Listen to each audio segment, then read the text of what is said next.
This is the 2025 Honda Passport Black Edition. Is this the trim level that has it all? Hey everybody, it's Tom from Vehicle Visionary. I hope you're having a great day. Today I'm at Holmes Honda and we're going to go over the particulars for those of you who are looking to purchase a Passport for 2025. Maybe you want this top trim level Black Edition. And yes, there's going to be a full redesign coming for 2026, but that also means a price increase. So if you're in the market for a 25 Passport, this video will definitely help you out. Check out the link down in the description of the video to the Holmes Honda website if you want to know more. Now, one question that I think some people might have is they're saying, Tom, that's a Black Edition. Why is it not black? In this case, the exterior color is going to be platinum white. You can also go crystal black if you want to have a black exterior, radiant red, or sonic gray. And as far as your lighting goes here, we have plenty of LED lighting, LED headlights, LED daytime running lights, and LED fog lights down there on the lower portion of the bumper, as you can see down there. You'll also have your active air curtains right here that help out to allow air to flow through right here. That's going to be on both sides, not just here on this side, but on the other as well. That's going to help improve your gas mileage. And this model comes all-wheel drive. How about your tire and wheel size? 245 on the width, 65 on your sidewall, and we're gonna have 20-inch wheels. And one thing I really like here with your black wheels is that they stand out a lot better, at least in my personal opinion, when you have the white exterior color. And your safety features will include Honda Sensing, which is going to be adaptive cruise control, collision mitigation braking, road departure mitigation, and lane keeping assist. Here is your remote for 2025. No changes, obviously, where that's concerned. But you know what? You know what's here, and it's going to work well because you have things such as remote start. You got your power tailgate you can open and close right there. And your side view mirrors will literally have everything you want, including turn signal indicators built in. They're heated, they're power adjustable, they're also power folding. Let me hit the button right here to help out with that. And I'll show you as soon as that folds in. What I did was I pushed this button. Now, you might have noticed I didn't say anything about your blind spot information system. I'm sure in 2026 that will be part of the side view mirror. But as has been the case with the Passport for the last few years, it continues to be right here on the inside of the door. The good news is that yes, it is here. By the way, that remote is a proximity key. You do have the walk away feature. And you also have your roof rails up there. You can get your crossbars and help yourself out as far as increased cargo capacity goes. Shark fin antenna, your rear roof spoiler, and your rear window wiper will help you out there. We finish things off as far as our lighting goes. When you see that flickering effect, it's not really happening, but that tells you that those are LED lights. That's why they're doing that. These cameras that a lot of us use here on YouTube don't like LED lighting. Therefore, that's why you see the flickering effect. Dual exhaust, and the Black Edition all-wheel drive and Passport logos obviously stand out nicely on this platinum white exterior. And something that I think is somewhat entertaining, you have your sticker right here that tells you how to use the hands-free tailgate, but here at the bottom it says peel off after reading. I wonder if there's going to be any yellow smoke that accompanies that when you do. Some of you are going to understand why I say that, and some of you might not. Google that if you're not sure. Under the hood is the naturally aspirated 3.5 liter V6 that makes 280 horsepower and 262 pounds-feet of torque, mated to a 9-speed automatic transmission. And we'll go over here to the window sticker. I don't know how well you can see it with the glare, but I'm going to tell you, so it doesn't really matter. MPGs come in at 19 city, 24 highway, 21 combined, and 4.8 gallons of gas per every 100 miles driven. To gain access to your gas tank to fill up, push the button right there, the gas door will open. You have capless fuel fill, and when you fill up, you're filling up a 19.5 gallon gas tank. Towing capacity maxes out at 5,000 pounds. And yes, I'm going to do more than just show you the sticker right here. I'm going to also show you how this hands-free tailgate works. You just kick your foot under the bumper right there. And in the event that you do that and it doesn't work and you try it a couple of times, there's a setting on the infotainment screen right there in the front seat that simply needs to be turned on. Most likely that is going to be your problem. And here is how everything looks when it comes to your maximized cargo space. We're going to find plenty of room under the floor right here. Cargo capacity ranges between 50.5 up to 100.7 to 100.8 cubic feet. And I put the seats back up into their upright position because I wanted to show you that you can easily lower those by simply pushing the buttons right here on each side. We'll push this button as well and let you see how easy that is to deal with. Now, you will have to manually put those back in place. There is a little bit more space on each side, as you can see. This side a little deeper than the other. There's also a 12-volt power outlet if you need to power something. Let's talk about what your rear seat passengers are going to find. A couple of cup holders here, depending on the size they need. Well, they can make their appropriate choices right there. Also, we're going to have the shade right there for the windows, the privacy shade, one on each side. And then we also have the door bins right here. That makes things pretty simple. I have to put that back in place. I guess that's my OCD maybe. I'm a little more than I realize with that kind of thing. And a common question that I get from a lot of you that I want to make sure I answer, do the rear seats recline? Well, technically, I guess you could say they do. You can see the difference in what I have here on this side compared to the other side over here. Not much recline, but there is a little recline built in. And the fold down armrest with the cup holders built in, I always like to make this point. If you watch me regularly, I'm sorry, but yes, I'm going to say it again. I wish that more automakers would use this style of armrest with the cup holders in a vertical position compared to being parallel to one another, because that way when there's a cup in each one, it can still be used as an armrest. And not every Honda has that. Come on, Honda, let's fix that. I think that would be a good idea. Now, we have plenty of space here with the rear seat pockets. Cell phone holder right here, or whatever will fit. That's going to be on each side, at least as far as the rear seat pockets go. And yes, we also have the cell phone holder right there as well. We'll find air conditioning vents and all of the controls for the third zone of climate control back here. Heated seats, control fan speed, temperature, all of that. We also find a couple of USB options and a power outlet.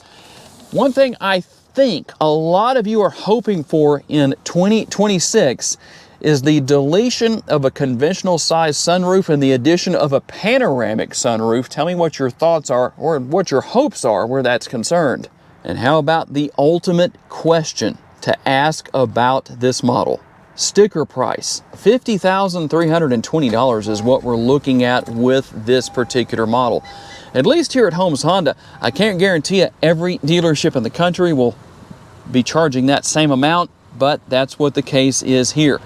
And we'll have the upper and the lower door bins, quite a bit of space here. And I showed you the button right here for opening the gas door. You can also control the power tailgate right here. Everything for controlling the windows and everything you would expect to see here on the door panel. We'll also have seat memory settings for the driver. In my personal opinion, I think that it should also be over there on the passenger side, especially at the price point of this model being over $50,000. What do you think about that? As far as what we have over here on the left-hand side of the dash area, you can go into Econ mode or out right there. Here's where you control everything to do with your side view mirrors. That button I showed you earlier, obviously, you know what that does. And some of your safety features right here.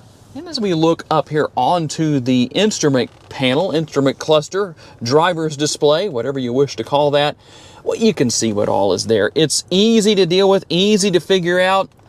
That's one thing that won't change where things are concerned for 2026 as far as the simplicity goes. It's not going to be overly complicated. It will have a different look. We'll see what happens. I think I pretty much know what that's going to look like. A lot of us probably do. I don't think you'll see anything dramatically different from other Honda models, but If you like something you see on other Honda models, you'll see it here on the Passport in 2026.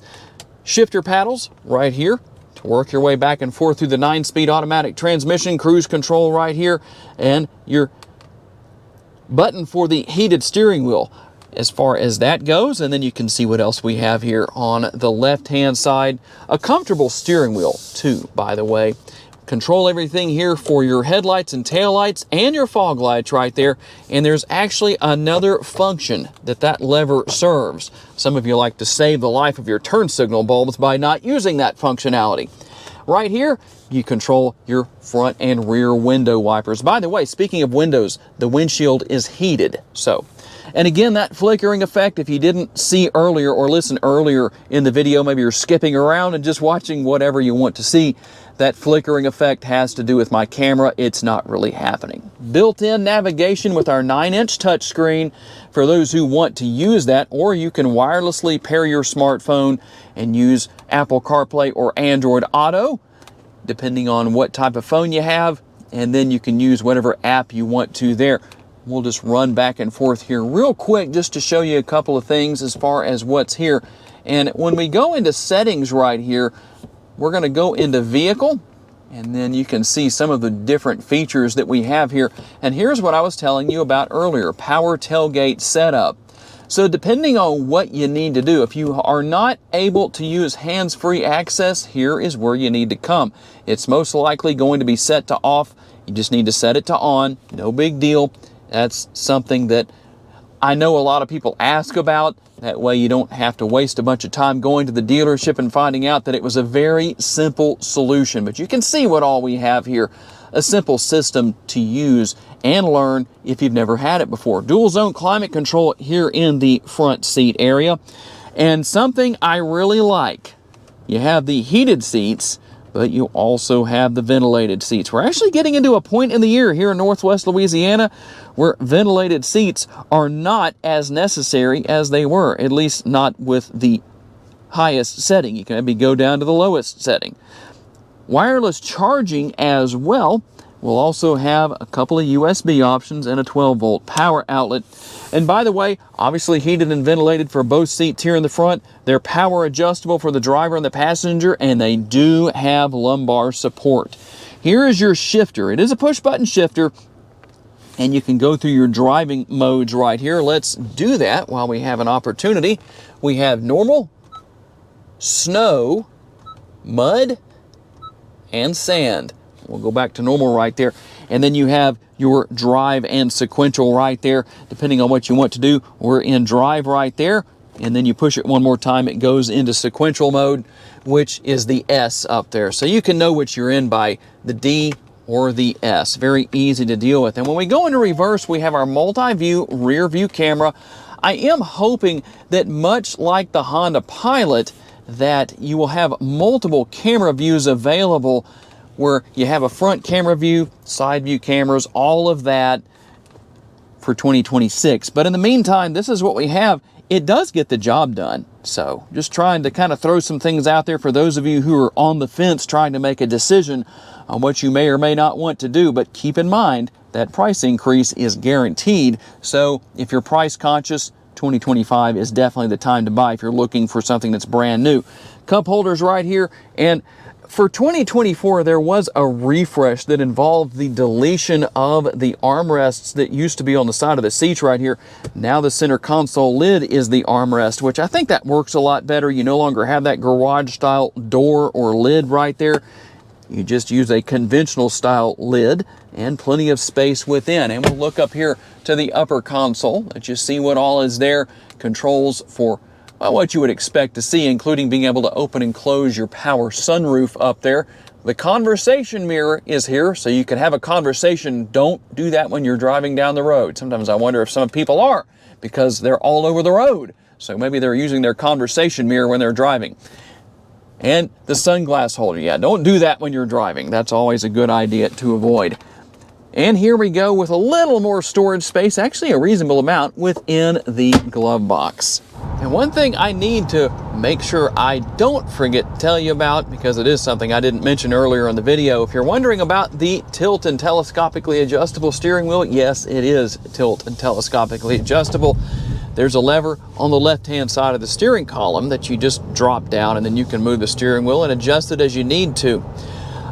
The Passport is very versatile with all-wheel drive, because those of you who live in an area where you get a lot of snow and ice, well, the ride height is very helpful where that's concerned, and so is all-wheel drive. You also have your snow and ice mode, so there's something else that could make the Passport a very attractive potential option, at least, for those looking for a two-row SUV, mid-size two-row SUV. And then the technology here is very simplistic. I like that. That just goes without saying. I talked a little bit about that earlier in the video. Honda's technology, while it has a nice modern look to it, it's still very simple to use. It's simple to learn. So if you're maybe coming into this kind of technology for the first time, don't let it scare you off and you might say, I'll never use all that technology. You might be surprised at what you end up doing when it's all said and done. And there's so many things you can adjust. You can change the sensitivity for your safety features, your driving aids, as far as Honda sensing goes. So there's certain things you can even turn on and off depending on what you want to do. So that's very helpful. The ride quality, in my opinion, is good. It may not be Cadillac butter smooth, but it's definitely what I would call acceptable. It's comfortable. So a nice, enjoyable ride quality going down the road. The seats themselves seem to be comfortable. Now, I hesitate to really give you a full-on answer where that's concerned because of the fact that I only have so much time here. So, only a few minutes. If I had maybe a little bit longer driving opportunity, an hour or two, I could probably tell you a little bit more. But I know there's some of you watching the video who have a Passport. They could tell us down in the comments section. The other thing that I know people often will ask about is what happens if you're well over 6 feet tall? How will you fit? I have no doubt that will not be a problem, but again, somebody can probably tell us down in the comments who actually is 6'3", 6'4", something along those lines, who has a Passport, who's maybe sat in a Passport, whatever the case is, and you can share your experience with us. I'm 5'10", in case anybody's wondering, so obviously not over 6 feet tall. That makes a difference. And acceleration here is good. When you need to get up to speed, you don't have trouble doing that. It's not a hot rod, but you know what? It's also not a slug. So, seems to do well, seems to be capable of what it needs to be capable of in that situation. Obviously, you have your different driving modes depending on what your needs or wants are. And I also like the fact that the Passport is easy to see out of. I don't expect any of that to change in the future. One thing that I know some people have asked about, if you're that person who's on the fence waiting for 2026 to see what happens, one thing that I have been told is that the 26 Passport will not be a two-row version of the current Honda Pilot. So that's good to know. It'll be interesting to see what we end up with. Again, I'm not going to guess on that because Honda hasn't put out any kind of details. So the only thing I could do is guess, and I just don't want to do that. We'll have to wait and see what they give us when that time comes. But overall, a very well-rounded vehicle. If you're in the market for a mid-size two-row SUV and you're saying, I think I'd rather just go ahead and go with the 25, it's a good option. It has a lot of great features. Some people are going to say the technology is antiquated, and if you're that person, you know what? Just wait and see what comes in the future. And that's understandable. Everybody has their opinions on that. But if you're willing to go ahead and go with it now, I think it's a great decision. Is it the perfect vehicle? Well, it's probably what I would call the perfect vehicle for the right person. Depends on who you are, depends on what you want. But it's fun to drive, that's for sure. Good handling characteristics, a good turning radius for its size. It would work very well even in a large, crammed city, a city that has a lot of congestion. I still think you would be very happy with the Passport because of its size. It gets the job done, it has plenty of room, but its maneuverability actually does make it very versatile. And there it is, the 2025 Honda Passport Black Edition. Is this the trim level that has it all. Tell me what your thoughts are and tell me what you plan to buy as far as the Passport goes. I'm always curious to receive your feedback. I do want to say a special thanks to my friends at Holmes Honda for loaning me this Passport for the day, and a special thanks to each and every one of you for being kind enough to take the time to watch and give me the opportunity to give you a vision for your next vehicle. If you enjoyed this video, please make sure to hit the like button. That is helpful to me. Make sure to subscribe, that way you don't miss any future videos. And if you would like to learn about additional vehicles you may wish to consider purchasing, check out the video that's on the screen right now, and I'll see you there.